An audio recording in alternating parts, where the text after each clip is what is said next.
časa joge. Časa mi niz hodnik, prvo vrata levo. Hvala.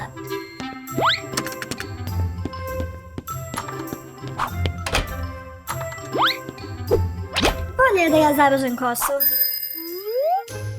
Dobro. Eto ga. Okej, devojke, aj sad da probamo drugu pozu. Hej! Dobar dan, izvinite što kasnim, ovo mi je prvi dan. Nema problema, samo lezi na namo i prati ostalo.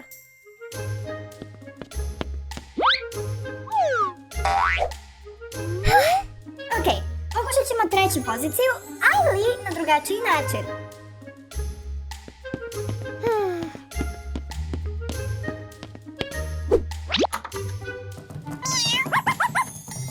Odlično vam ide.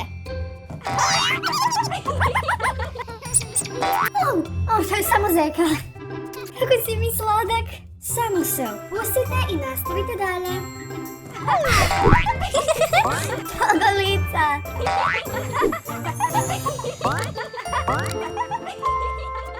Sljedeća pozicija će biti završena za danas.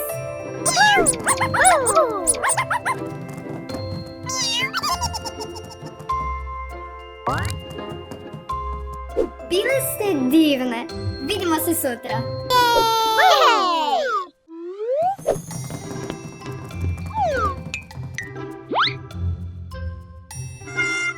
Jao, ne. Mogla bih ovo da očistim.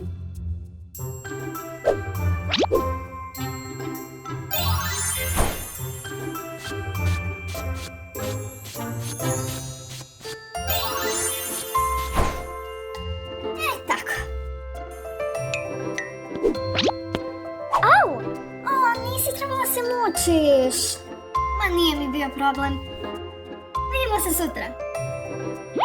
Vidimo se, Aurora.